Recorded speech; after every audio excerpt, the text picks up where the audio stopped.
समचरणाची शोभा कैसी समचरणाची शोभा अवघा जगी विठ्ठल उभा अवघा जगी विठ्ठल उभा कैसी समचरणाची शोभा कैसी समचरणाची शोभा अवघा जगी विठ्ठल उभा अवघा जगी विठ्ठल उभा कैसी समचरणाची शोभा कैसी समचरणाची शोभा अवघा जगी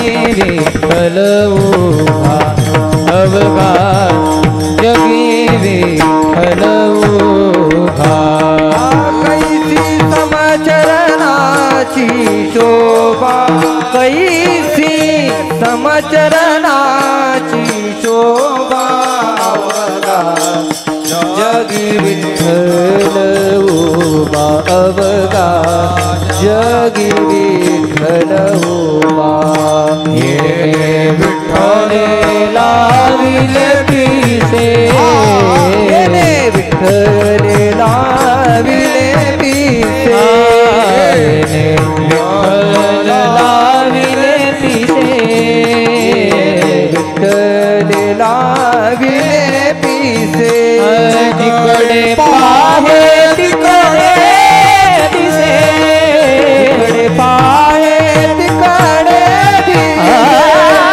जिकडे पाहे तिकडे दिसे जिकडे पाहे तिकडे दिसे विठ्ठले लाविले पिसे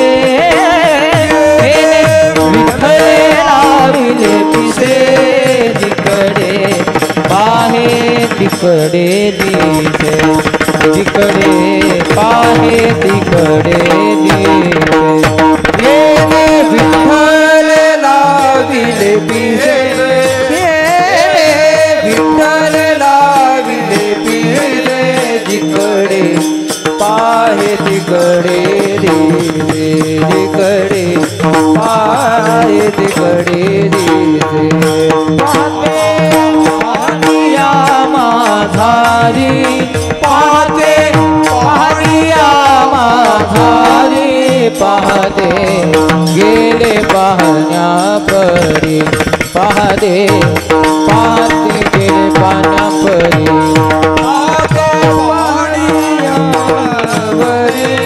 पाहते पाहनिया माझारी पाहते गेले पाहण्या परी पाहते गेले पाहण्या परी येणे विठ्ठल लाविले मी विठ्ठल लाविले मी येणे विठ्ठल लाविले मी से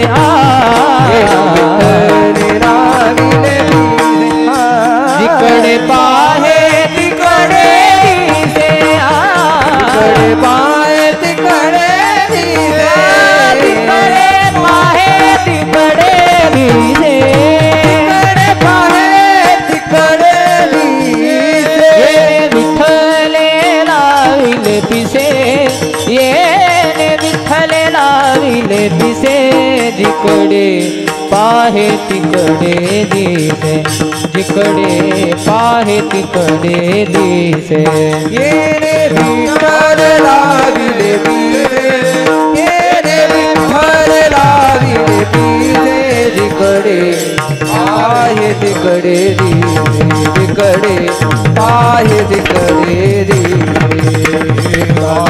जनार्दनी को जनार्दनी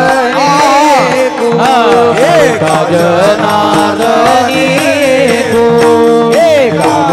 जनार्दनी को विठ्ठल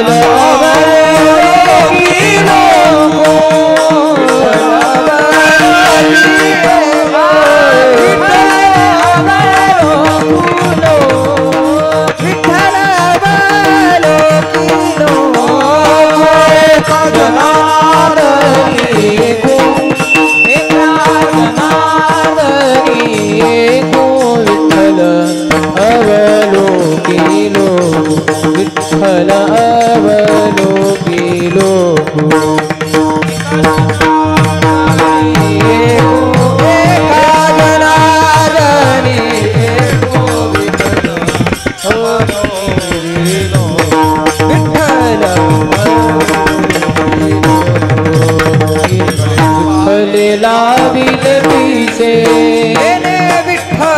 लाविले पिसे येणे विठ्ठल लाविले पिसे विठ्ठल लाविले पिसे इकडे पाहावे तिकडे इकडे पाहावे तिकडे दिसे इकडे पाहावे तिकडे दिसे इकडे पाहावे तिकडे दिसे विठ्ठले लाविले पिसे येणे विठ्ठले लाविले पिसे जिकडे पाहे तिकडे दिसे जिकडे पाहे तिकडे पिसे येणे विठ्ठल लाविले पिसे येणे विठ्ठल लाविले पिसे जिकडे पाहे तिकडे दिसे जिकडे पाहे तिकडे दिसे जय राम कृष्ण हरे जय राम कृष्ण हरे गेली आऊस फूल देठी परिमळ गेली आऊस फुल देठी परिमळ गेली आऊस फूल देठी परिमळ गेली आऊस फुल देठी शेवटी देह तैसा आयुष्या शेवटी देह तैसा आयुष्या शेवटी देह तैसा परिमळ गेली आऊस फुल देठी परिमळ गेली आऊस फुल देठी परिमळ गेली आऊस फुल देठी परिमळ गेली आऊस फुल देठी आयुष्या शेवटी देह तैसा आयुष्या शेवटी देह तैसा आयुष्या शेवटी देह तैसा घडी घडी काळ वाट याची पाहे घडी घडी काळ वाट याची पाहे घडी घडी काळ वाट याची पाहे घडी घडी काळ वाट याची पाहे किती आहे अवकाश किती आहे अवकाश अजून किती आहे अवकाश हाची अनुताप घेऊन सावध अनुताप घेऊन सावध हाची अनुताप घेऊन सावध हाची अनुताप घेऊन सावध तरी बोध करी मना तरी बोध करी मना काहीतरी बोध करी मना एक तास उरला खटवांगराया एक तास उरला खटवांगराया एक तास उरला खटवांगराया एक तास उरला खटवांगराया भाग्यदशा कैसी प्राप्त झाली भाग्यदशा कैसी प्राप्त झाली भाग्यदशा कैसी प्राप्त झाली सापडला हरी तयाला साधनी सापडला हरी तयाला साधनी सापडला हरी तयाला साधनी सापडला हरी तयाला साधनी जनार्दनी हरी बोला जनार्दनी हरी बोला एका जनार्दनी हरी बोला सापडला हरी तयाला साधनी सापडला हरी तयाला साधनी सापडला हरी तयाला साधनी सापडला हरी तयाला साधनी जनार्दनी हरी बोला जनार्दनी हरी बोला एका जनार्दनी हरी बोला हरी मुखी गाता हर परिचित हरी मुखी गाता हर परिचित हरी मुखी गाता हर परिचित हरी मुखी गाता हर परिचित तोरा होता जन्म गेला मागुता जन्म गेले मागुता जन्म गेले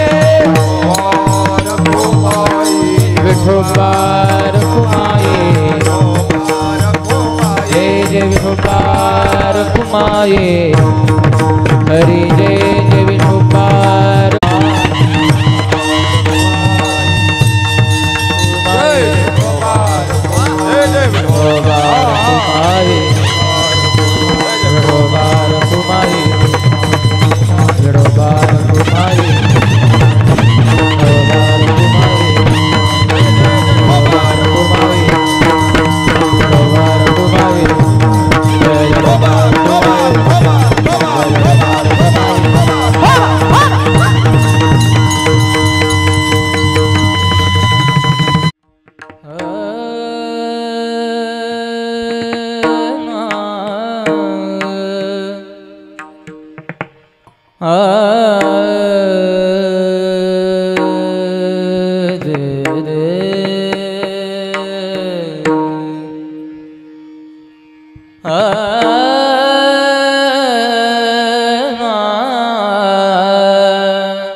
परिमळ गेलिया ओस फूल देठी परिमळ गेलिया ओस फूल देठी परिमळ गेलिया ओस फूल देठी परिमळ गेलिया ओस फूल देठी परिमळ गेलिया ओस फूल देठी परिमळ गेलिया ओस फूल देठी परिमळ गेलिया ओस फूल देठी परिमळ गेलिया ओस फूल देठी आयुष्या शेवटी काय देह तैसा आयुष्या शेवटी देह तैसा हरिमुखी गाता हरपरी चिंता हरिमुखी गाता हरपरी चिंता बटी देह तैसा आयुष्या सेवटी देह तैसा हरिमुखी गाता हरपरी चिंता हरिमुखी गाता हरपरी चिंता क्या नाही मागुता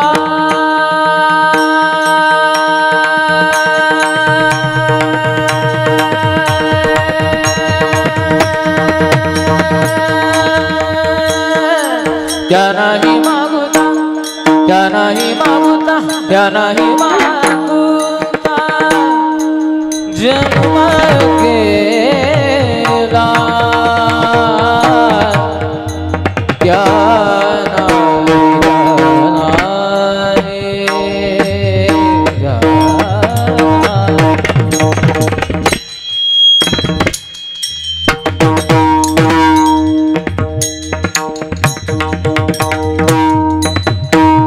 ध्यानाय मागुता ध्यानाय ध्यानाय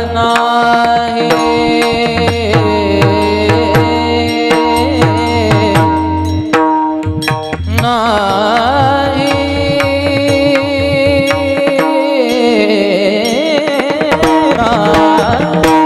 ध्यानाय मागुता ध्यानाय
आयुष्या शेवटी देह तैसा घडी घडी काळ वाटियाची पाहे अजून किती आहे अवकाश हाच अनुताप घेऊनी सावध काहीतरी बोध करी मना एक तास उरला खटवांगरायासी भाग्यदशा कैसी प्राप्त झाली सापडला हरी तयाला साधनी एका जनार्दनी हरी बोला हरिमुखी गाता हरपली चिंता त्यानाही मागुता जन्म घेणे विठ्ठल विठ्ठल विठ्ठल विठ्ठल विठ्ठल विठ्ठल विठ्ठल विठ्ठल विठ्ठल ओम नमो सद्गुरु निर्गुणापारण हेतव गुणा बसोनी माझी रसना हरिगुण वर्णवी हरिगुण विशाळ पावन वदवी तू कृपा करून मी मूढमती देन म्हणून घेऊ भागितसे तुमचा प्रसाद झालिया पूर्ण हरिगुण वर्णिण मी जान एका वंदित से चरण सद्गुरूंचे आदरे स्वय भानु जो भानु आराधिला तयाचे कुळी दीपको दिव्य झाला हरिभक्तीला गोनितारी समस्ता नमस्कार माझा सद्गुरु एकनाथा भानुदास कुलभूषण भक्तीचे एकनाथ निज दैवता मुचे जन्म मृत्यू सकला सैवारिते एक नाम भोजना सीतारिते आदि नारायण विधी अत्रिनाथ दत्त जनार्दन श्री एकनाथ शरण शरण एकनाथा शरण एकनाथा शरण एकनाथा शरण शरण एकनाथा पायी माथा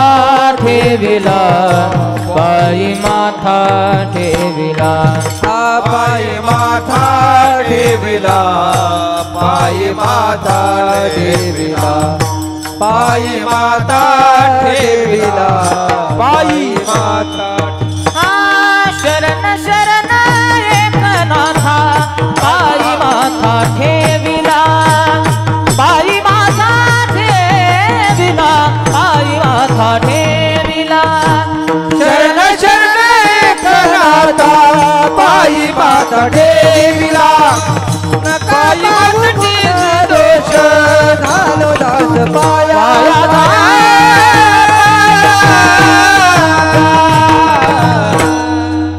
शरण शरण एकनाथा पायी माथा ठेविला नका पाहू गुण दोष झालो दास पायांचा परिमळ गेलिया ओस फूल देठी आयुष्या शेवटी देह तैसा प्रस्तुत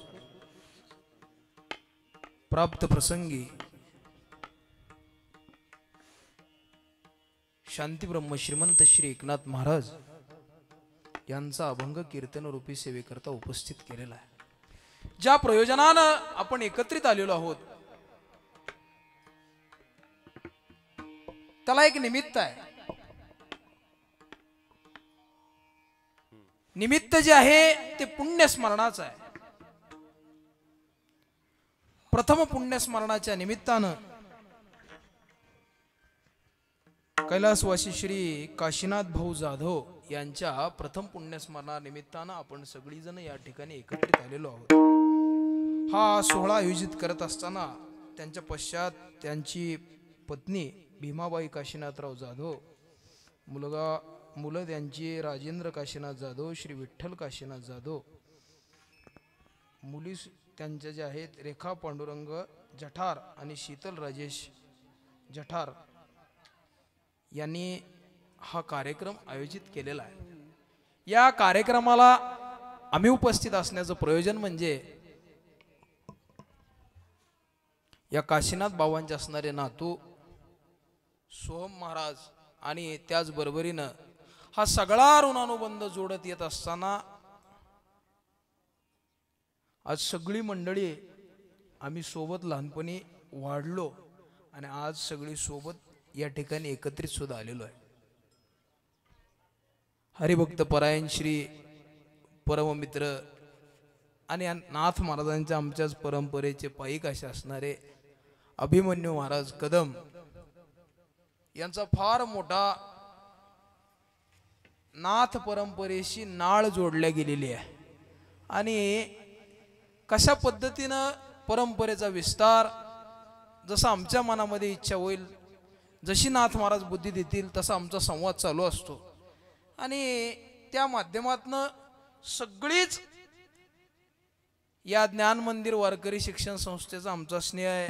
हरिभक्त परायण श्री अविनाश महाराज असतील, गणेश दादा असतील, हरिभक्त परायण श्री ऋषिकेश महाराज असतील, आमचं शिवम असेल, शुभम असेल, सगळीच मंडळी, सगळ्यांचं नाव घ्यायचं म्हटल्यावरती वेळ भरपूर जाईल। माझ्यासोबत आमचे बंधू देखील आलेले आहेत, नाथवंश हरिभक्त परायण श्री चैतन्य बुवा गोसावी ढाकणे सर देखील आहेत आणि उपस्थित सर्वच मंडळी। आता इथं नाव घ्यायचा कार्यक्रम हा दुसरीकडे असतो बरं का, तरी सुद्धा योग्य ते बोललं पाहिजे। श्री आदित्य महाराज असतील, सगळीच मंडळी आधी करून आहेत, गावातील सुद्धा वयस्कर मंडळी टाळे घेऊन सगळे उपस्थित आहेत आणि ज्ञान मंदिर वारकरी शिक्षण संस्थेचे देखील विद्यार्थी आहेत। विठ्ठल विठ्ठल विठ्ठल विठ्ठल विठ्ठल विठ्ठल विठ्ठल विठ्ठल उपस्थित केलेल्या अभंगामध्ये महाराज सांगतात, ज्या प्रकरणातला आपण अभंग घेतलेला आहे तो हरिपाठ या प्रकरणातील अभंग आहे. नाथ महाराजांच्या ग्रंथसंपदेनं जर विचार केला तर नाथ महाराजांनी वेगवेगळ्या प्रकारची ग्रंथसंपदा आपल्याला केलेली बघायला मिळते. नाथ महाराजांनी ग्रंथसंपदा करत असताना किंवा किंबहुना वारकरी संप्रदायातील जर आपण ग्रंथसंपदा बघितली तर या प्रस्थानत्रयातील नाथ महाराजांचं श्रेष्ठ असं असणारं भागवत आहे.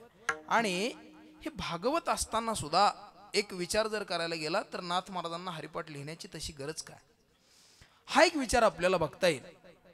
दुसरा विचार म्हणजे हरीचं नाम घेतल्यानं काय होईल, त्याचं नाम न घेतल्यानं काय होईल, नाम घेतला तर परिणाम काय होणार आहे, नाही घेतला तर त्याचा परिणाम काय असणार आहे, घेतला तर त्याचा काय फायदा असणार आहे.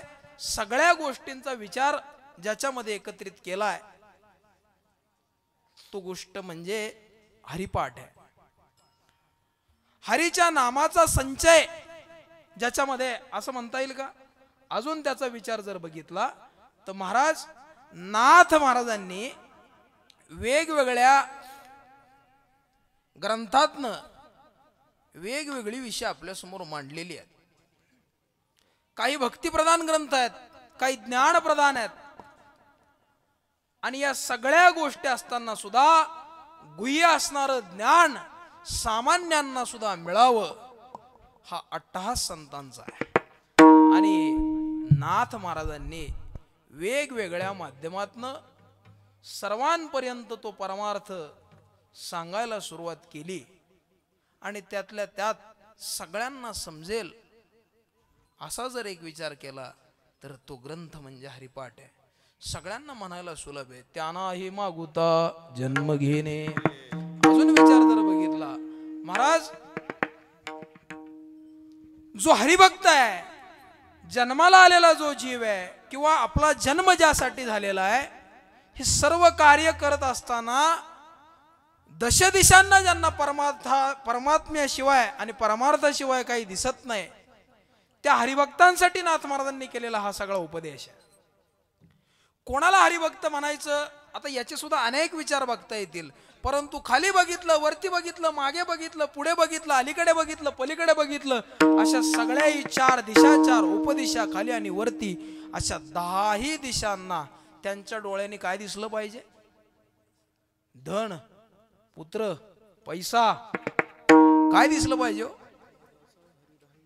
योजना दिसल्या पाहिजे का, काय दिसलं पाहिजे, 10ही दिशांना ज्यांना परमात्मा दिसला पाहिजे असे जे हरिभक्त आहेत त्यांना नाथ महाराज उपदेश करतात. हरीची या दासा हरी 10ही दिशा भावे जैसा तैसा हरी एक.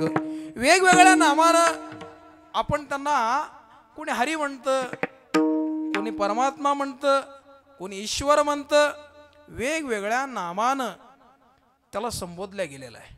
परंतु त्यातली अपेक्षित गोष्ट संतांना काय आहे तर तुमचा भाव हा महत्वाचा विषय आहे. व्यावहारिक दृष्ट्या सुद्धा जर कुठलीही गोष्ट आपण बघायला गेलो, कुठल्याही गोष्टीमधनं एखादा व्यवहार जर करायचा असेल पूर्ण आणि तो जर पूर्णत्वास न्यायचा असेल तर व्यवहारामध्ये सुद्धा जी किंमत कशाला आहे, भावाला किंमत आहे. व्यवहारामधला भाव जर बघायला गेलं तर कुठल्या पद्धतीचा आहे तर म्हणाले, जसं उदाहरणार्थ तुम्ही बाजारामध्ये गेला, अमुक वस्तू आम्हाला घ्यायची, त्या वस्तूचं मूल्य ठरलेलं आहे. दुकानामध्ये गेला त्या वस्तूचं मूल्य ठरलेलं आहे. तसं परमार्थामध्ये आल्यानंतर सुद्धा त्या गोष्टीचं मूल्य काय आहे तर भगवत भक्तीचा असणारा भाव हे त्याचं मूल्य आहे. नाथ महाराजांनी सुद्धा सांगत असताना सांगितलं, जन्माला आल्यानंतरच अंतिम प्राप्ती हे मनुष्य देहामध्ये आल्यानंतर अंतिम प्राप्ती जर काय असेल, मनुष्यानं सर्वात प्रथम त्यानं जे प्राप्त करून घ्यायचं आहे, भक्ती करत करत करत करत करत करत त्या भक्तांच्या मेळ्यामध्ये जाऊन तेथील आनंद घेऊन आपला सुद्धा हा मिळालेला नरदेह हा परमात्मा प्राप्तीसाठी झिजवणं लावणं हे कर्तव्य आहे म्हणाले. मग तरी सुद्धा जर कळत नसेल, वेगवेगळ्या पद्धतीनं संतांनी सांगितलं. इति कर्तव्यता हीच दासा लागे, सेवा वाहा जगे पांडुरंग. आणि त्याकरता महाराज दुर्लभो मानुषो देहो देहिनाम क्षणभंगुरा, दुर्लभ असा असणारा देह आपल्याला हा प्राप्त झालेला आहे. परंतु देह प्राप्त झाल्यानंतर या देहाच्या ठिकाणी जर बघितलं, रोग व्याधी दुःख जरा या सगळ्या गोष्टी आलेल्या आहेत. तरी सुद्धा माणसं काय म्हणतात, एका लहान बाळापासून बघितलं आणि वयोवृद्ध जरी बघितलं, म्हणाले काय दोघांची अवस्था सारखीच आहे. ते सुद्धा रांगतात आणि हे सुद्धा घरात रांगतात म्हणाले. लहान मुलाची सुद्धा लाळ गळते म्हणाले, वयस्कर माणसाची सुद्धा लाळ गळते म्हणाले. काय नाही, त्यांचं आमचं सारखं असतं. म्हणून जशी मराठीत म्हण सुद्धा आपण नेहमी म्हणतो, आजोबाचा शेवटचा मित्र हा नातू असतो आणि नातवाचा पहिला मित्र हे आजोबा असतात. त्याचं कारण काय म्हणाले, दोन्ही अवस्था जर बघितल्या तर बऱ्यापैकी सारख्या दिसतात. लहान मुलाला सुद्धा धरून धरून काहीतरी हाताला आधार देऊन त्याला चालायला शिकवावं लागतं आणि म्हातारपणाला काहीतरी आधार घेतल्याशिवाय चालता येत नाही म्हणाले. मग ह्या जर गोष्टी बघितल्या आणि हे सगळं बघत असताना संत महात्म्यांनी त्याचा विचार सांगितला. कबीरजींना तर राहुलं नाही या मनुष्य देहाची कीव आली आणि कबीरजी अक्षरशः म्हणू लागले, अब तुम कब स्मरोगे राम, बालकपन म खेल गमायो तारुणपण मोकाम. अब तुम कब स्मरोगे राम. बालपण म्हणाले काय नाही, खेळण्या बागडण्यात गेलं. तरुणपण म्हणाले सगळा संसाराचा धंदा व्याप बघण्यामध्ये गेला. आणि म्हातारपणाला ज्या वेळेस लटलट लटलट काप कंप सुटू लागला, त्यावेळेस नामस्मरणाकडे यायचं. अशा वेळी सुद्धा मनुष्यांचा काही काही जणांचा अट्टास असतो. वेगवेगळ्या आम्हाला याचा अनुभव सुद्धा आहे. वारीला असेल, वेगवेगळी मंडळी आल्यानंतर सगळं तरुण पण ज्यावेळेस परमात्म्याला अर्पण करायचं त्यावेळेस केलं नाही. आणि मग ज्यावेळेस आता दंतावळी ओझ झाली, हातपाय काम करत नाही, काही सुद्धा होत नाही, त्यावेळेस म्हणतात महाराज आम्हाला आता माळ घालायची. आता सगळं गेल्यानंतर जे अर्पण होण्यासारखं राहिलं नाही. नाही लक्षात आलं तर सोपं करून सांगतो, जोपर्यंत शरीरामध्ये ताकद आहे, बुद्धी स्थिर आहे, वयोमानित जी मर्यादा ठरलेली आहे वयाची, त्या मर्यादेपर्यंत शासन ठेवून घेतं, काम करून घेतं.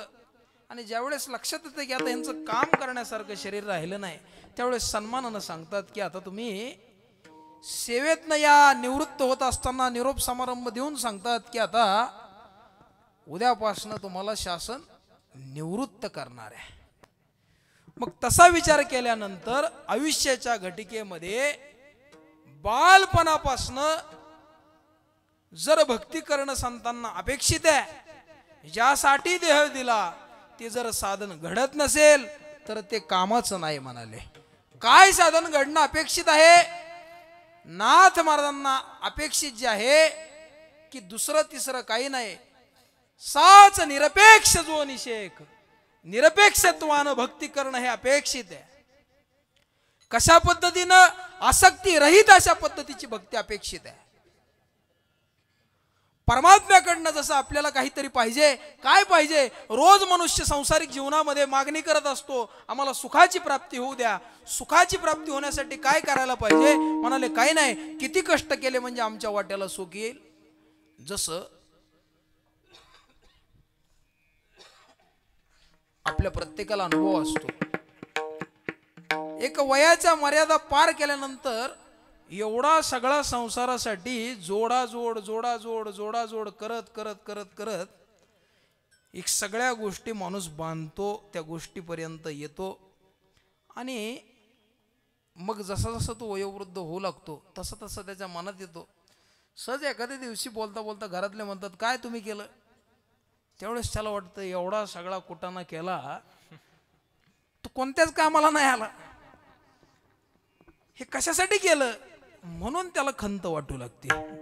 आणि मग तशा तुम्ही वयोवृद्ध माणसात जर जाऊन बसलात तर ते सांगत सुद्धा असतात कधी कधी, नसतं केलं तर बरं झालं असतं म्हणाले, त्याच्यातून तरी सुटला असतो. मग एवढा सगळा खटाटोप चालला प्रत्येकाचा. बघा, प्रत्येकाला सुखाची अपेक्षा आहे म्हणाले, मात्र ते मिळत नाही. पदराचं दुःख काही जात नाही आणि तुमची आमची फटफजिती झाल्याशिवाय राहत नाही म्हणाले. मग आम्हाला सुद्धा याच्यातनं तरायचं आहे ना, आम्हाला सुद्धा या भवसागराच्या दुःखातनं तरायचं ना. नाथ महाराजांनी सांगितलं, आसक्ती रहित तुम्ही जर भक्ती कराल, त्यानंतर काय निरपेक्ष भावानं जर भक्ती कराल, नाथ महाराज स्वतः भागवतामधनं सांगतात, त्याचे तूची वाढविसी सुख.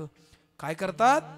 परमात्मा स्वतः घेतलेल्या हरिनामाचा प्रसाद ज्यावेळेस द्यायला सुरुवात करतात, देवोनी हरिकाचे मोदक निवविसी देख निज हस्ते. स्वतःच्या हातानं भगवंत त्याला ज्या अपेक्षित सगळा भाव आहे, नवे नवे किंबहुना या मनुष्य जन्माचं सार्थक ज्याच्यामध्ये आहे, अशा मुक्त अवस्थेपर्यंत संत आपल्याला संतांच्या माध्यमातून जाता येतं. म्हणून ही भगवत भक्ती करत असताना नाथ महाराजांनी सांगितलं, ही भक्ती करत असताना तुम्ही संतांना जर शरण जाऊन जर ही भक्ती केली तर निश्चितपणानं तुम्हाला ते योग्य मार्ग दाखवतील. अन्यथा नाथ महाराजांनी आजच्या अभंगामध्ये आपल्याला जे महत्व पटवून देत असताना एक सुंदर दृष्टांत देऊन अभंगाच्या पहिल्या चरणात सांगितला. महाराज सांगतात, आयुष्यामध्ये जर मनुष्य देहाची अवस्था आपण बघितली, फुल आपल्याला सगळ्याला कळतं ना, गुलाब असेल, कमळ असेल, जास्वंद असेल, वेगवेगळ्या पद्धतीची फुलं आपण बघतो. फुलं ही कशाचं प्रतीक आहे सांगा ना. आपण पूजा केल्यानंतर सुद्धा देवाला असेल, मंदिरामध्ये जात असताना असेल, प्रत्येक मंगल प्रसंगी आपण फुलाचा हा वापर करत असतो. भगवंताला सुद्धा प्रिय आहे म्हणाले. परंतु जोपर्यंत ते फूल सुगंधित आहे, जोपर्यंत ते फूल तरुण आहे, जोपर्यंत ते फूल टवटवीत आहे, त्याच्या सुद्धा प्रारब्धानं एक फूल देवळापर्यंत जातं, मंदिरापर्यंत जातं, एक द्वारापर्यंत जातं आणि एक भगवंताला अर्पण होतं. परंतु त्यातल्या सुद्धा काही फुलांचा विचार करायला गेलं तर काही फुलंही प्रेतावरती वापरल्या जातात म्हणाले. काहींचा विचार करायला गेलं तर ते झाडावरतीच मान टाकून देईपर्यंत राहतात, तरी सुद्धा त्याचा उपयोग कुठेच होत नाही. महाराज, जोपर्यंत सुगंध त्या फुलामध्ये आहे, जोपर्यंत गंधपराग त्या फुलामध्ये आहे, तोपर्यंत ते फूल देवाच्या चरणावरती अर्पण केलं जातं. अन्यथा त्याचा सुद्धा विचार जर बघितला, आयुष्या शेवटी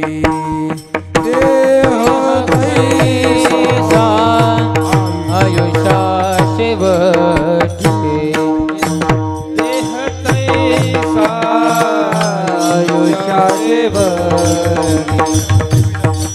देह तैसा, आयुष्याच्या शेवटी परिमळ देनिया ओस फूल देती, परिमळ देनिया ओस फूल दे, परिमळ देनिया ओस फूल देती, परिमळ देनिया ओस फूल दे, परिमळ देनिया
तोपर्यंत ते असणारं फूल हे भगवत चरणी अर्पण झालं पाहिजे. तसंच मनुष्य देहाचा विचार सांगितलेला आहे.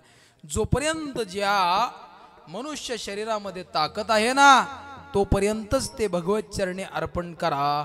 त्या माध्यमातनं भगवंताचं चिंतन असेल, भजन असेल, पूजन असेल, हे आपल्याला तुम्ही जर विचार करायला गेला, अहो हे साधन कधी ना कधी आमच्याकडनं घडेल, कधी ना कधी तरी आम्ही करू. महाराज, या जन्माव्यतिरिक्त अन्य जन्मामध्ये ते साधन घडणार नाही. तुम्हाला नाही लक्षात आलं तर उदाहरण देऊन सांगतो. 2 कुत्री येऊन जर एकत्र भजन करू लागली तर करू देतील का हो? सांगा ना. 2 कुत्री येऊन समजा भजन करतायत असं सांगितलं आणि ती जर भुंकू लागली तर त्यांना भजन करू देतील का? मंडपात बसलेले सगळे भजन करू देतील का त्यांना? दगड मारून माणसं हुसकावून देतात. 2 पक्षी एकत्र येऊन भजन करू लागले, कळलं का? परंतु इतर जन्मामध्ये ते साधन घडेल. याच देही घडे देवाचे भजन आणि कळे ज्ञान नाही कोठे, आणि कळे ज्ञान नाही कोठे.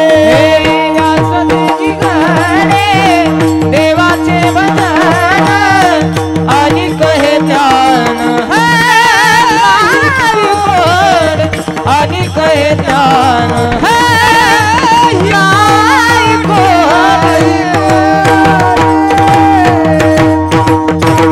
याच देही घडे देवाचे भजन. दुसऱ्या जन्मामध्ये हे साधन घडणार नाही म्हणाले. मग तुम्हा आम्हाला एवढं पटवून देऊन सुद्धा महाराज सांगतात, अन्यथा या देहाला तुम्हाला पवित्र म्हणण्याचा सुद्धा अधिकार नाही.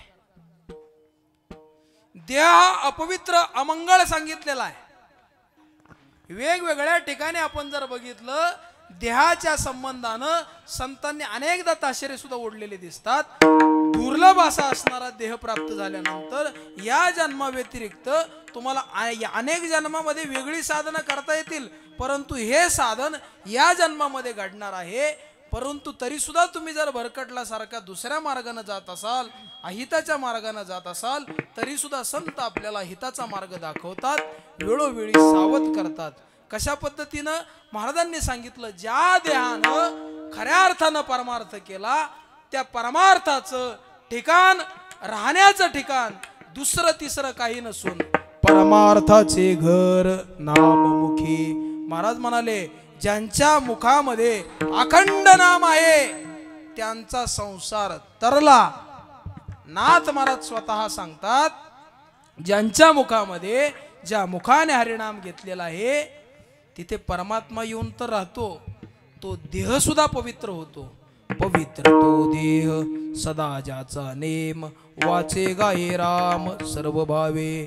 धन्य तो भाग्याचा तरलासे संसार, परमार्थाचे घर नाममुखी. धन्यता त्याला नाथ महाराज देतात की जे शरीर आहे त्या शरीरानं मुखानं नाम घेतलेलं आहे. शरीर हे संपूर्ण जे आहे, ज्याच्यावरती ईश्वराची सत्ता आहे, हे शरीर सर्वस्वानं या भक्तीमध्ये, भगवत भक्तीमध्ये अर्पण केलेलं आहे. सर्वांगानं भक्ती करायची म्हणून महाराजांनी वेगवेगळ्या पद्धतीनं उपदेश करून वारंवार संतांनी सांगितलं. पण तरी सुद्धा मनुष्याच्या ठिकाणी या मुखातनं नाम निघत नसेल, लागोनी या पाया विनवितो तुम्हाला, लागोनी या पाया विनवितो तुम्हाला, लागोनी या पाया विनवितो तुम्हाला, लागोनी या पाया विनवितो तुम्हाला, लागोनी या पाया विनवितो तुम्हाला, लागोनी या पाया विनवितो तुम्हाला, लागोनी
महाराज सांगतात, विनंती सुद्धा करतात. नाही ऐकलं तर महाराज सांगतात, त्या मुखामध्ये नाम जर नसेल तर ते मुख नाहीये म्हणाले, परमार्थाचं घर नाहीये म्हणाले. आणि त्या मुखामध्ये नाम नाही, ते परमार्थाचं घर नाही, हे मात्र मान्य आहे. परंतु त्या मुखामध्ये आहे तरी काय? मग की महाराज सांगतात, नामाविन मुख सर्पाचे ते बीळ, जीवा नव्हे काळ सर्प आहे. त्या मुखामध्ये नाम जर नाही ना म्हणाले, त्या मुखामध्ये परमार्थाचं घर तर त्या ठिकाणी नाहीच, त्याचा पत्ता सुद्धा लांब लांब पर्यंत तिथं मिळत नाही म्हणाले. तिथं काय मिळेल तर काळ सर्प तुम्हाला बघायला मिळेल. परंतु काळावरती सुद्धा सत्ता गाजवणारे, अधिराज्य गाजवणारे हे संत आहेत. काळाच्या अधीन कधी सुद्धा संत नाहीत.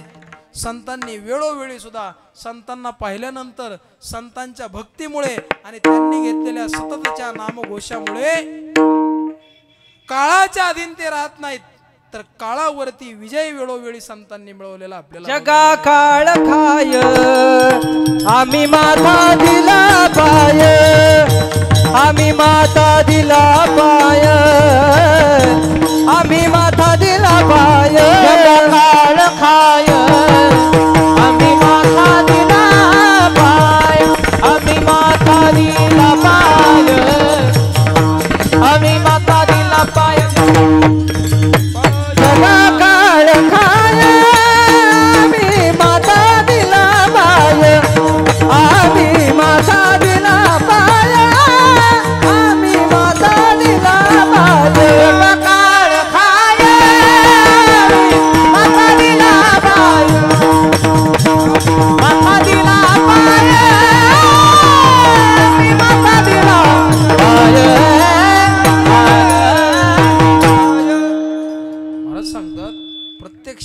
अवधीचा विचार करून सांगत असताना, संतांनी काळाच्या या अधीन असताना सुद्धा आपल्याला सांगितलं की आपण या काळामध्ये असताना प्रत्येक दिवसाचा, नित्यत्वाचा, अनुतापाचा विचार करून आपल्याला जे साधन प्राप्त करायचं सांगितलेलं आहे, ती इतिकर्तव्यता जर पूर्ण करायची असेल तर महाराज नित्यत्वाचा अनुताप असला पाहिजे. देह मी नाही, जो मिळालेला आहे, जो क्षणभंगुर असणारा आहे, त्याचा क्षणाक्षणाला विचार करून आमच्याकडनं ते साधन पूर्णत्वाला गेल्याशिवाय राहिलं नाही पाहिजे. म्हणून संतांनी वेळोवेळी सांगितलं आणि नाथ महाराजांनी वेळोवेळी विनंती केली की तुम्ही ज्या मार्गाने जाताय तो मार्ग जर तुमचा चुकत असेल तरी महाराज सांगतात की तुम्ही योग्य पद्धतीनं ते साधन केलं, अनुताप त्याचा जर घेतला, कशा पद्धतीनं, ज्या पद्धतीनं नाथ महाराजांनी चिरंजीव पदामध्ये सांगत असताना सुद्धा सांगितलं, येथे मुख्य पाहिजे अनुताप, त्या अनुतापाचे कैसे रूप. नित्य मृत्यू लागला समीप, न मानीचे अल्पदेह सुख. महाराज अल्प अशा पद्धतीचा मिळालेला नरदेह आहे आणि या नरदेहामध्ये आम्ही मनुष्य देहाशी जोडल्यानंतर सुद्धा एक प्रकारे मुखानं नाम घेत नाही. असंगाचा संग करण्यामध्ये जे करू नका सांगितलं ते करण्यामध्ये माणसाला रस असतो. कसं, काही देह जर तुम्ही बघितले, काही देहांचा जर विचार केला, गाय आहे तोपर्यंत पवित्र आहे, गाय आहे तोपर्यंत पवित्र आहे, गाय गेल्यानंतर अपवित्र आहे. कावळ्याचा देखील तुम्हाला विचार आपल्याला करता येईल. कावळा आणि कावळ्याचं महत्व जर बघायचं असेल, ज्या ज्या ठिकाणी दशक्रिया होतात, अहो महाराज एखाद्या VIP ची वाट सुद्धा माणसं कमी वेळ बघतात, विनंती करतात, हात जोडतात, गायावाया करतात. आता तरी सगळे पाहुणे रावळे पांगायची वेळ आली म्हणाले, भुका लागून गेल्या, मग म्हणतात मुलाला बोलवा, मुलीला बोलवा, सुनेकडनं कबूल करून घ्या, आम्ही सगळे एकत्र राहू, आनंदाने राहू. आता तरी या. महाराज मंत्री येईल पण कावळा येईल का नाही सांगता येणार नाही म्हणाले. वेगवेगळ्या पद्धतीने त्याची विनंती करतात. त्याचं कारण काय? गंधर्व रूप धारण केल्यानंतर ज्या वेळेस त्यांना कावळ्याला सुद्धा वासना आवरली नाही आणि सीतेमाईचं स्तन त्यानं स्पर्श करण्याचा प्रयत्न केला. आपल्या सगळ्यांना कथाभाग माहिती आहे. आणि ज्यावेळेस प्रभू रामचंद्राने एक गवताची काडी उचलली आणि त्याच्या मागे ती फेकली. वेगवेगळ्या ठिकाणी परमात्म्याची विनंती करू लागला. भगवंताला शरण आल्यानंतर भगवंत कितीही जरी चूक झाली पण मागणारा सुद्धा तसा चतुर असला पाहिजे बरं का. त्यानं विनंती केली. आता मरण चुकवायचं म्हटल्यानंतर आता भगवंतानं काडी जरी फेकली आणि एखादी छोटी जरी वस्तू फेकली तरी सुद्धा तो एक पद्धतीचा काय राम काय तो बाणच आहे. त्याच्यामुळं आता तो गंधर्व विनंती करू लागला. तो कावळा सैरभैर झाला. काय करावं त्याला सुचेना असं झालं. आणि मग त्याला कळालं काय केलं पाहिजे. म्हणाले त्याची शरणागती केली पाहिजे. त्या भगवंताची शरणागती झाली केली.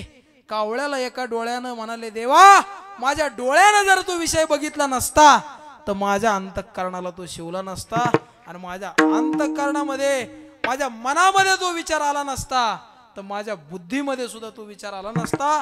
माझ्याकडनं ती क्रिया घडली नसती. माझ्या डोळ्यानं ते बघितलं. काय कर म्हणाले भगवंता माझा तू एक डोळा फोडून टाक.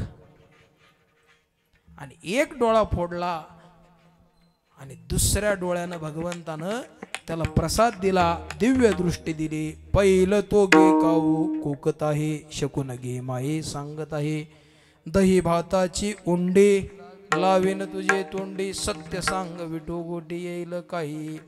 मग महाराज त्या कावळ्याच्या ठिकाणी सुद्धा दिव्य दृष्टी दिलेली आहे भगवंतानं. काय दिव्य दृष्टी आहे म्हणाले कोणाचं काय राहिलंय. दही भाताची उंडी त्याच्या तोंडाला लावल्याबरोबर ते पिंड अर्पण होत असताना त्या कावळ्याचा काक स्पर्श फार महत्वाचा शास्त्रामध्ये मानला गेलेला आहे. आणि मग तो एकदा का काक स्पर्श झाला की सगळेजण म्हणतात आता खऱ्या अर्थानं सगळे विधी पूर्णत्वाला गेले. तशा पद्धतीनं त्या कावळ्याला सुद्धा वरदान भगवंतानं दिलं. परंतु कावळ्याला तसा शाप सुद्धा आहे. कावळा कधी सुद्धा बघा पेड्यावरती बसलेला दिसतो का. पेड्याच्या दुकानावरती अशी पेढे ठेवलेत आणि त्याच्यावरती कावळा बसलेला दिसतो का. ज्या मुखानं सीतामाईच्या स्तनाला स्पर्श केला आयुष्यभर तू घाण खात राहशील म्हणाले. कधी सुद्धा बघा असं मांसावरती कावळा बसलेला असतो. इतरत्र ठिकाणी दिसतो. म्हणून पण तरी सुद्धा कितीही जरी चूक झाली तर कावळ्याला भगवंतानं तो शकून दिलेला आहे. त्याच्या पुढे जाऊन विचार करा वाघ पवित्र आहे की अपवित्र आहे. सांगा ना सांगा ना. वाघ पवित्र आहे की अपवित्र आहे. पवित्र आहे सांगा काहीतरी. वाघ पवित्र आहे का. पवित्र असतं तर तुम्ही पूजा केली असती ना त्याची. समजा आता इथं असं समजलं ह्या मंडपाच्या पडद्याच्या मागे वाघ आहे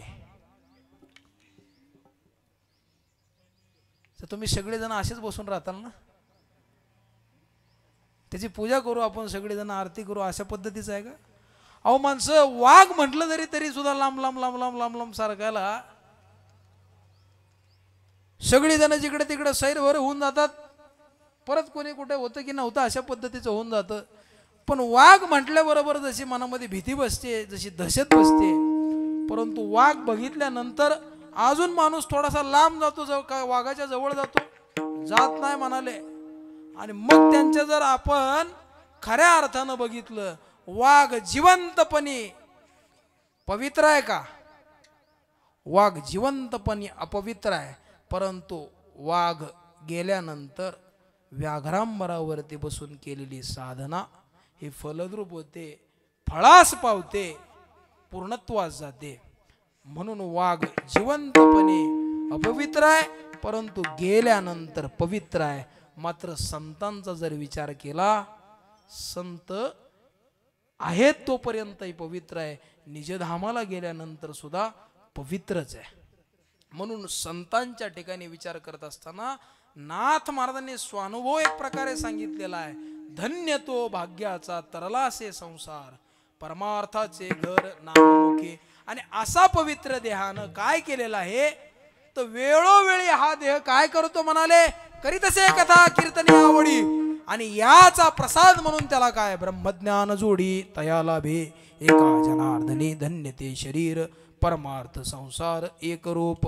अशा पद्धतीचं साधन घडलं तर महाराज घडी घडी काळ वाट घडी घडी काळ वाटयाची पाहे, घडी घडी काळ वाटयाची पाहे, घडी घडी काळ वाटयाची पाहे, घडी घडी काळ वाटयाची पाहे, घडी घडी काळ वाटयाची पाहे, घडी घडी काळ वाटयाची पाहे, घडी घडी काळ वाटयाची पाहे, घडी घडी काळ वाटयाची पाहे.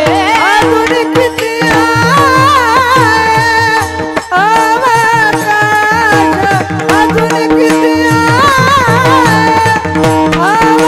अवकाश, हरिमुखी गाथा हरपली चिंता, हरिमुखी गाथा हरपली चिंता. अजून किती अवकाश, अजून किती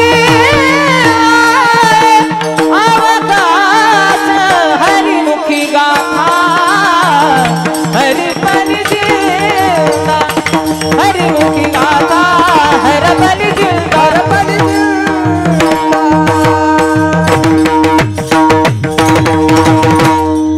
एवढं पवित्र देहाला या पवित्र देहाला पवित्र करता येईल म्हणाले. परंतु तुम्ही साधन नाही केले तर क्षणाक्षणाला काळ तुमची वाट बघत आहे म्हणाले. तो काय थांबलेला नाही. घडी घडी काळ वाट याची पाहे, अजून किती आहे अवकाश, नेहमी काळ वाट बघतो म्हणाले. जसं वैकुंठवासी इंगळे महाराज एक सुंदर उदाहरण याबद्दल सांगायचे बरं का. या काळावरती आणि यमावरती सुद्धा माणसं वशिला लावायला कमी करत नाही म्हणाले. ते सुंदर एक दृष्टांत सांगायचे. एकदा असं झालं म्हणाले, एका माणसाच्या जीवनामध्ये यम आला. जसं आपली भारतीय परंपरा आहे, महाराष्ट्राची परंपरा आहे, पाहुणे आल्यानंतर त्यांचा आदरातिथ्य केलं जातं. या या या या बसा बसा बसा. हे कधी जो पाहुणा कमी वेळेसाठी असतो त्याचं जास्त आदरातिथ्य होतं म्हणाले. नाहीतर सारखा जर तिथंच जाऊ लागला तर म्हणाले तिथं आदरातिथ्य हे राहत नसतं. आदरातिथ्य थोड्या वेळासाठी आलेल्या पाहुण्याचं असतं म्हणाले. मग त्याचा आदरातिथ्य करण्याची परंपरा आहे. त्या पद्धतीनं त्यानं सांगितलं, यमाला पूर्ण पद्धतीनं यमाचं स्वागत केलं. वा वा वा वा, तुम्ही आमच्याकडे आलात म्हणाले. फार आनंद वाटला. माणसं बोलून बोलून गोड बोलून फसवत सुद्धा असतात बरं का म्हणाले. मग म्हणाले काय वा वा वा वा, आता मरण चुकवायचं म्हणून त्यांनी काय प्रयत्न नाही केले म्हणाले. वेगवेगळे प्रयत्न करू लागला. कशा पद्धतीनं माझं मरण चुकेल याचा विचार तो मनामध्ये करू लागला. आणि यमाला त्यानं चहा पाण्यामध्ये अडकून ठेवलं बरं का. असं फार सुंदर सांगायचे महाराज ते. मग ते चहा पाणी करत असताना त्यांना वाटलं आता हा आपण जसं माणसं देऊन घेऊन हेराफेरी करून घेत असतात तशा पद्धतीनं त्यानं सुद्धा वशिला लावण्याचा प्रयत्न केला. आणि वशिला लावताना काय केलं म्हणाले, त्याने बघितलं आपलं नाव कितव्या पानावरती आहे. वही उलटून बघितल्या कळलं की आपला सगळ्यात पहिला नंबर आहे. मग वशिला लावण्याचा प्रयत्न केला, ओळखीचा वापर करू म्हणाले. चहा पाण्याच्या नादात यमाला गुंतवलं म्हणाले. आणि त्यांनी सगळ्यात वरचा कागद काढला आणि खाली टाकला. मग गंमत अशी झाली, यमदेव सुद्धा त्यांना म्हणाले, वा वा वा वा वा वा, तुम्ही आमचं एवढं आदरातिथ्य केलं, तुम्ही मृत्यूवरती विजय मिळवला म्हणाले. काय हरकत नाही महाराज. इथं मनुष्याने कितीही प्रयत्न करू द्या त्याचं चालत नाही बरं का. पण तरी सुद्धा वाटलं त्याला वा वा वा वा. क्षणभराचा जसा मनुष्याला संसारामध्ये सुख वाटतं ना, तशाच पद्धतीचं त्याला सुख वाटलं, आनंद वाटला. वा वा, आपलं मरण चुकलं म्हणाले, आता काही चिंता नाही. मग असं घडता घडता घडता घडता सगळी सागर संगीत चर्चा झाली. आगत्य झालं तुमच्याकडचं आमच्याकडचं पाऊस पाणी सगळं विचारून झालं आणि मग आता म्हणाले यमदेव तुम्ही एवढं आदरतिथ्य केलं वा वा वा वा वा वा तुमचा आदरतिथ्य पाहून आता काय करू म्हणाले आपण हे वरच्या पानापेक्षा मी आता काय करतो म्हणाले मागून सुरुवात करतो म्हणजे तुम्हाला अजून बराच काळ मिळेल. परंतु महाराज मनुष्यानं कितीही जरी ठरवलं आपण व्यवहारामध्ये जगत असताना सांगतात उद्या भेटू परवा तुमचं काम करू आपल्या हातात आहे का परवा भेटायचं की नाही भेटायचं. महाराज क्षणाक्षणाला काळ हा आपली वाट बघत नाही तो थांबलेला नाही. काळ जर काय असेल तर म्हणाले हा देह काळाच्याच अधीन आहे. फक्त आम्हाला जसा मिळाला जसं जोपर्यंत जसा ज्वारीचा मुक्काम हा त्या कणसावरती तोपर्यंतचे जोपर्यंत तो दाना भरत नाही तो पूर्णत्वाला गेल्यानंतर त्याची झोडपणी होते म्हणाले तशी आमची सुद्धा संसारात काय कमी झोडपणी होत नाही म्हणाले. मग महाराज एवढी आमची फटफजिती असताना आम्ही जर खऱ्या अर्थानं भगवत भक्ती केली ना नाथ महाराजांचं जर उदाहरण बघितलं आपण नाथ महाराजांच्या जीवनचरित्रातला भाग जर आपण बघितला महाराजांच्या वाट्याला अनेक संघर्षाची सुद्धा वाट आली तरी सुद्धा नाथ महाराजांनी खऱ्या अर्थानं सर्वस्व स्वामी जनार्दन स्वामींना अर्पण केल्यामुळे नाथ महाराजांना अनेक पद्धतीनं भगवत प्रसादाची प्राप्ती आहे. मग महाराज तुम्हा आम्हाला या जीवाला अल्पज्ञ जीवाला सुद्धा महाराजांनी वेळोवेळी सांगितलं हाचे अनुताप घेऊन सावध काहीतरी बोध करी मना. काय बोध करा परत महाराज उदाहरण देतात एक तास उरला खटवांगरायासी भाग्य दशा कैसी प्राप्त झाली. कोण खटवांगराय खटवांगराय कोण रंकाचं उदाहरण देत नाही. महाराज शूरवीर राजा असणारा इक्ष्वाकू कुळातील सूर्यवंशातील असणारा खटवांग देवराय राजा आहेत आणि असा असणारा राजा देव आणि दैत्यांचं युद्ध झालं.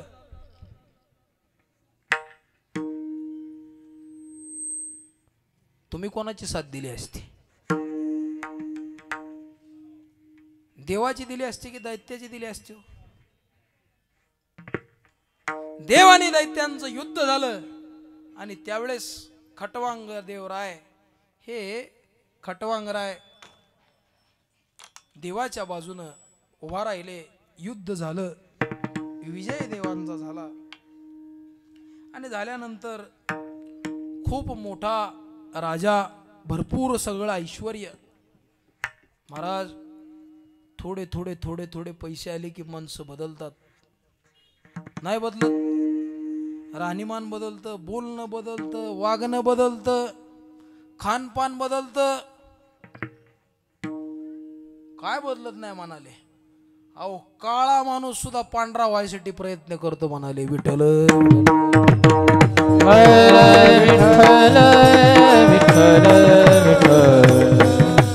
सगळं झाल्यानंतर म्हणाले सौंदर्य प्रधान सुद्धा त्याला व्हावं वाटतं सगळं मिळवावं वाटतं पण सगळं ऐश्वर्य असताना सुद्धा खटवांग देव त्या खटवांगरायानं विचार केला काय म्हणाले परमात्मा एवढा मोठा आपला विजय झाला विजय झाल्यानंतर माणसं विजय झाल्यानंतर आपण सुद्धा विजयासाठी काय काय करत नाही.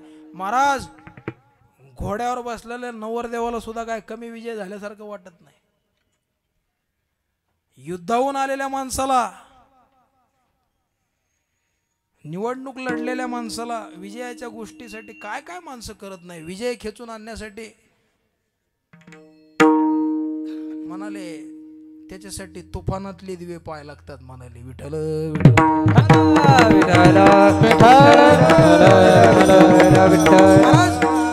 प्रत्येक जण काही ना काहीतरी संघर्ष ज्याचा त्याचा दाखवत असतो पण तरी सुद्धा महाराज यशस्वी वाटचाल केल्यानंतर देवानं सांगितलं मागा काहीतरी. खटवांगरायानं सुद्धा देवाकडे बघितलं आणि विचारलं देवा या काळामध्ये या काळाच्या सत्तेमध्ये या काळाच्या सत्तेमध्ये माझा अवधी किती शिल्लक राहिलाय माझा अवधी किती शिल्लक राहिलाय माझ्याकडे वेळ किती आहे. तर मग म्हणाले महाराज हे सर्वस्व जोडलेलं बघून आयुष्याच्या शेवटी आल्यानंतर लक्षात आलं आपण हे सगळं जिंकण्यासाठी लढण्यासाठी सगळं केलं, परंतु हे केल्यानंतर आपल्याकडनं जे साधन घडायला पाहिजे ते राहिलं. मुख्य काय आहे तर परमात्मा प्राप्ती म्हणाले. ते सगळं तसंच अर्पण केलं आणि काय केलं, सर्वस्व देवाला अर्पण करून आपला देह हा भक्तिमयासाठी अगदी क्षणाच्या अवधीसाठी सुद्धा अर्पण करून टाकला. एक तास उरला खटवांगयासी, भाग्यदशा कैसी प्राप्त झाली. काय भाग्यदशा प्राप्त झाली? प्रत्यक्ष परमात्म्याची कृपा झाली. कशा पद्धतीनं महाराज, ज्या ज्या वेळी तुम्ही विचार करायला गेलं, भानुदास महाराजांनी सुद्धा हा भगवंत मिळवण्यासाठी, महाराष्ट्राचा आराध्य महाराष्ट्रामध्ये आणण्यासाठी भानुदास महाराजांच्या वाट्याला सुद्धा काय कमी कष्ट आले नव्हते. पण तरी सुद्धा भानुदास महाराजांनी वारकऱ्यांचा देव पुन्हा पंढरपूरमध्ये आणून पुनर्स्थापित केला. हे कशामुळे शक्य झालं तर केवळ आणि केवळ भगवत भक्तीमुळे झालं. महाराज, जी भक्ती महाराजांनी केली, दुसरी तिसरी अपेक्षा काही केली नाही, तर फक्त या काळाच्या अधीन असणाऱ्या देहामध्ये एकमात्र शक्ती जी कार्यरत असते ते अखंडत्वानं नाम आपल्याकडनं घडलं पाहिजे. श्वास जशा पद्धतीनं चालतो तसं अंतरंगामध्ये नाम घेणं संतांना अपेक्षित आहे. ज्ञानदेवा मौन जपमाळा अंतरी, धरोनी श्रीहरी जपे सदा. अखंड ते नाम तुमच्या आमच्याकडनं घडलं पाहिजे म्हणून संतांनी वारंवार अट्टहास केला. आणि तुम्ही जर ते नाम घेतलं तर निश्चितत्वानं तो परमात्मा जसा गोकुळामध्ये गोपिकांना मिळाला, जसा तो परमात्मा गोपाळांना मिळाला, जसा तो परमात्मा विटेवरती असताना संतांना मिळाला, जसा तो परमात्मा भक्तांना मिळाला, तसा आम्हाला सुद्धा जर त्याची प्राप्ती करून घ्यायची असेल तर निश्चितपणानं भगवत भक्तीमध्ये आपल्याला समर्पण हे अपेक्षित आहे. आणि आपण सर्वस्वानं त्याला अर्पण केलं, निश्चित पद्धतीनं तो आपल्याला कृपा करतो. हा स्वानुभव नाथ महाराजांनी एक पद्धतीनं सांगितलेला आहे. अन्यथा या जीवदशेला प्राप्त झाल्यानंतर सुद्धा सगळ्यात श्रेष्ठ असा असणारा हा मनुष्य देह आहे. पण तरी सुद्धा कधी जर आपल्याकडनं या गोष्टी घडल्या नाही तर मग ते आपल्याला म्हणावं लागेल. शेवटी कसं महाराज, संसाराचा धंदा जन्मभरी केला, मुखी नाही आले कधी राम नाम. मग आमच्याकडनं काय होईल? आमची सुद्धा गलित गात्र अवस्था होईल आणि आम्हाला सुद्धा हा देह जसा आला तसा जाईल, परत जन्माला येईल आणि फटफजिती झाल्याशिवाय राहणार नाही. म्हणून महाराज म्हणतात, ह्या जन्मामध्ये ईश्वर प्राप्ती, भगवत प्राप्ती आणि भगवत भक्ती हे अंतिम आणि पूर्व दोन्हीचाही जरी विचार केला तर महाराज सांगतात हा भक्ती प्रधान जीव असलेला आहे. त्यामुळं मुख्य ही भक्ती आपल्याकडनं अपेक्षित आहे. ती जर घडली तर निश्चितत्वानं हा देह सुद्धा पवित्र होण्याची शक्ती या नामामध्ये आहे. म्हणून आपण सर्वांनी सुद्धा मुखामध्ये नाम घेतलं पाहिजे. पण तरी 4 बायका एकत्र आला आणि 4 पुरुष एकत्र आले. आता इथं बसलेल्या महिला सुद्धा सगळ्याच नाम घेतायत का हो? कोणाच्या मनात आहे जेवणाची वेळ झाली, कोणाच्या मनात ते लांब जायचंय, कोणाच्या मनात ते गरमी फार होतीये. मग खऱ्या अर्थानं आपण खरंच भगवत भक्तीमध्ये आहोत का? मग आपल्याकडनं साधन घडत असताना सुद्धा जर त्याचे दोष आपल्याला लाभतील, अशा गोष्टी जर घडत असतील तर महाराज म्हणाले आपल्यावरती कृपा होईल की नाही याची शंका आहे. पण तरी सुद्धा खऱ्या अर्थानं भगवत भक्ती केली, नामस्मरण घेतलं तर वेगवेगळे उदाहरण बघा. चोखोबरायाने सुद्धा नामाच्या शक्तीवरतीच तो देव आकळलेला आहे. भानुदास महाराजांनी नामाच्या शक्तीवरती आकळलेला आहे. नाथ महाराजांनी सुद्धा अगदी अनेक प्रसंग जर आपण बघितले तर नाथ महाराज देवासमोर असे उभे टाकून सुद्धा देवासमोर प्रश्न करतात. आणि हा भेद जिथे संपतो तिथे बोध सुद्धा स्थिरावतो. म्हणून खऱ्या अर्थानं आनंदाची प्राप्ती जर करायची तर ती संतांमध्ये आहे. आणि नुसती संतांच्या जवळ गेल्यानंतर अखंड त्यांचं गुणनाम वर्णन करण्यामध्ये, भगवंताचं वर्णन करण्यामध्ये तो आनंद.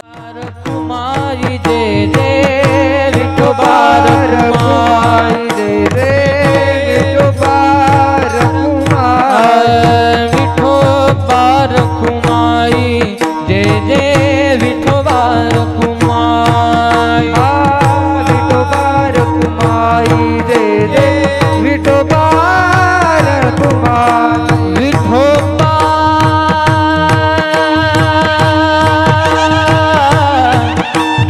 विठोबा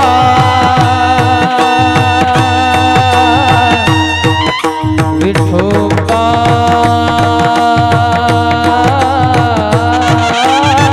विठोबार कुमारी जय जय विठोबार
जर आपल्याकडनं घडली, परमात्मा जर आपल्याला प्राप्त झाला, मुखामध्ये अखंड भगवंताचं नाव घेतलं, त्यांनाही मागुता जन्म घेणे, पुन्हा या दुःखाला जन्म मरणाच्या आपल्याला यावं लागणार नाही म्हणाले. कशामुळे? हरिमुखी गाता हरपली चिंता. जसं महाराज माणसाला आग लावायची गरजच नाही, त्याच्या चित्तात जर आग लागलेली असेल, चिंतेची जर आग लागलेली असेल, तर माणूस जिवंतपणे एक प्रकारे जळतच असतो म्हणाले आतून. त्याच्यामुळं जसं मराठीत म्हण सुद्धा आहे, माणूस मळका असावा म्हणाले, पण जळका कधी नसावा. म्हणून आपल्या संप्रदायामध्ये आपण कितीतरी माणसं बघतो, काही जण म्हणतात गबाळ आहेत, अहो पण त्यांचा अंतःकरण निर्मळ आहे, त्यांचा गुणदोषांचा मळ धुतल्या गेलेला आहे. आणि खऱ्या अर्थानं आज वडिलांची सेवा, आपल्या वडिलाचं पुण्यस्मरण कशा पद्धतीनं करावं, आपल्या आजोबांचं पुण्यस्मरण कसं व्हावं, संतांचे वंशज या ठिकाणी यावेत, म्हणून चिरंजीव हरिभक्त परायण आमच्या सोमचा फार आग्रह होता. वर्षभरापूर्वी ही घटना घडल्यानंतर पहिल्या दुसऱ्या महिन्यातच पैठणला आल्यानंतर त्यांनी मला या कार्यक्रमासंदर्भानं सुचवलं, सांगितलं, आणि मोठ्या नेटानं अगदी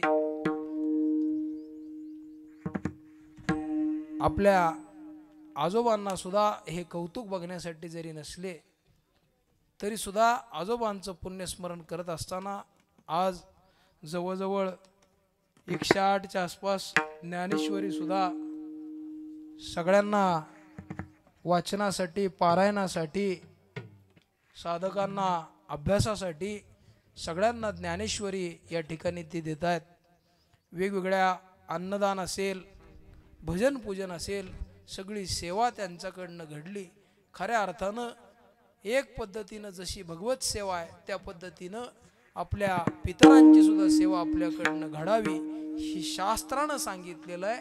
त्यामुळे निश्चित प्रमाणानं त्यांच्यावरती ईश्वरी कृपा, नाथकृपा झाल्याशिवाय राहणार नाही. आम्ही सुद्धा पैठणवरून जे शब्दरूपी पानफुंड या तुमच्या नगरीमध्ये घेऊन आलो ते सुद्धा भावपूर्णानं अर्पण करतो. आणि योग्य असेल ते संतांचे बोल, अयोग्य असेल तो आमच्या बुद्धीचा दोष.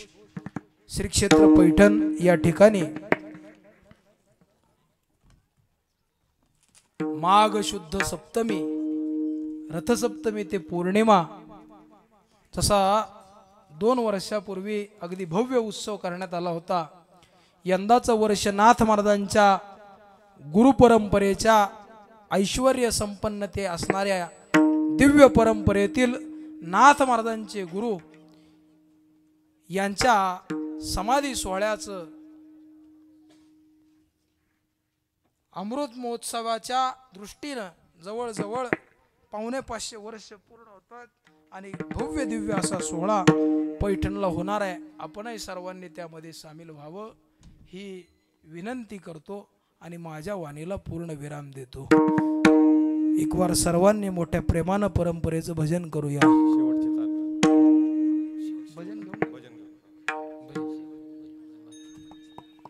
भानुदास एकनाथ, भानुदास एकनाथ, भानुदास एकनाथ, भानुदास एकनाथ, भानुदास एकनाथ, भानुदास एकनाथ,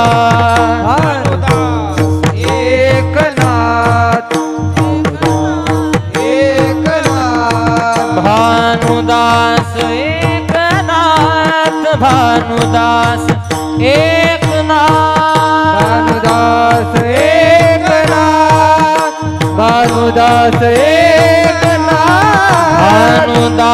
एकनाथ, भानुदास एकनाथ, भानुदास एकनाथ, भानुदास एकनाथ, भानुदास एकनाथ, भानुदास एकनाथ,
महाराज की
कैलासवासी श्री काशीनाथ भाऊ जाधव भाऊंच्या प्रथम पुण्यस्मरणानिमित्त शांतीब्रह्म एकनाथ महाराजांचे 14वे वंशज श्री गुरुवर्य विनीत महाराज गोसावी यांची फार अशी सुंदर सेवा झालेली आहे।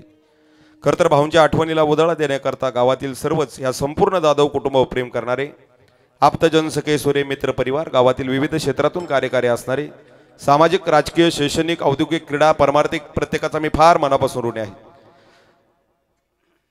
फुलाचा अभंग होईल, तदनंतर ज्ञानोबा तुकोबारांची आरती होईल आणि जेवण केल्याशिवाय प्रसाद घेतल्याशिवाय कोणीही जायचं नाही अशी संपूर्ण जाधव कुटुंबाची सर्व आप्तजनांना विनंती आहे. ऐका, सेवेसाठी आवर्जून उपस्थित असणारे भागातील संपूर्णच परमार्थिक क्षेत्रावर ज्यांची अशी निस्सीम अशी पकड आहे, निस्सीम अशी भक्ती आहे, आपल्या भागातील पंचक्रोशीतील असणारे टाळकरी, माळकरी, फडकरी, वारकरी, व्याळीकर असतील, निमगावकर असतील, सर्वच आसपासची भजनी मंडळ असतील, त्यांचा मी फार मनापासून ऋणी आहे. वेळ झालेला आहे, त्यामुळे शेवटच्या चाली आपण स्थगित करून अगदी 1 मिनिटात पूर्णविराम द्यायचा आहे. गायनासाठी ज्यांची सुंदर अशी साथ लाभली, अविनाश महाराज असतील, आदित्य महाराज असतील, मामा असतील, सर्वांचा मी फार मनापासून ऋणी. सप्ताह ह्या कीर्तन सेवेसाठी आवर्जून जे संस्था घेऊन उपस्थित राहिले, ज्यांचा मृदुंगही तेवढाच सुंदर आमचे गणेश दादा असतील, त्यांच्या आध्यात्मिक संस्थेतील सर्व लहान मुलं असतील, ज्ञानमंदिर वारकरी शिक्षण संस्थेतील सर्व लहान मुलं असतील, ऋषिकेश महाराज असतील, आणि ज्यांनी संपूर्ण कार्यक्रमांचं रेखांकन केलं, नवे नवे आठवणी जपण्याचं काम ज्यांनी केलं, अशा आपल्या भागाचं वैभव राजमुद्रा यूट्यूब चॅनल असेल, त्यांचा मी फार ऋणी आहे. ऐका, माझा आवाज सर्वांच्या कानापर्यंत योग्यरित्या पोहोचवला, महाराजांचं कीर्तन सुंदररित्या पोहोचवलं, त्याबद्दल साऊंड सिस्टीम असणारे लासूरने त्यांचाही मी फार मनापासून ऋणी आहे. खरं तर जगताप साऊंड सिस्टीम त्यांचा मी ऋणी आहे. खरं तर भाऊंच्या आठवणीला उजाळा देण्याकरता, बाबांच्या आठवणीला उजाळा देण्याकरता आपण सर्वजण आलेलो आहोत. आयुष्यातील हक्काची माणसं निघून गेल्यानंतर त्या माणसाला कितीही विसरण्याचा प्रयत्न केला तर विसरता अजिबात शक्य होत नाही. का तर जीवच इतका गुंतलेला असतो, तो सुटतही नाही आणि सोडवताही येत नाही. खरं तर भाऊंची आणि बाबांची आठवण इथं प्रत्येक व्यक्तीच्या हृदयामध्ये आहे. प्रत्येक माणूस खरं तर या कुटुंबातील ऋणानुबंध जपण्यासाठी आपण सर्वजण उपस्थित आहोत. आम्ही सर्व, आमचा लहान भाऊ सोहम असेल, त्यांचे वडील विठ्ठलदादा असतील, त्यांचे बंधू असतील, त्यांचे सगळे सहकारी असतील, खरं तर ह्या दुःखाच्या सेवेमध्ये आपण सर्वजण उपस्थित आहोत. खरं तर त्यांना फुलाची पाकळी का अर्पण करायची, तर आपण आपलं त्यांना थोडं पुण्य अर्पण करायला आलेलो आहोत. निश्चित त्यांना गेल्यानंतर चांगलं जीवन प्राप्त व्हावं, त्यांचा आशीर्वाद या कुटुंबाला चांगला प्राप्त व्हावा. आणि खरं तर हे दिवस तारखेने लक्षात राहत नाहीत, तर आपल्या आयुष्यातील हक्काची व्यक्ती निघून गेल्यानंतर त्यांच्या आठवणी लक्षात राहतात. आठवणी येतात, आठवणी जातात, पण निश्चित त्या व्यक्तीची स्मृती माणसाच्या आयुष्यातून कधीच निघून जात नाही. सर्वांना विनंती आहे, आपापल्या जागेवर उभा राहायचं आहे. आपण सर्वजण कीर्तन सेवेसाठी उपस्थित राहिला, मी जाधव कुटुंबातर्फे सर्वांचा फार मनापासून ऋणी आहे.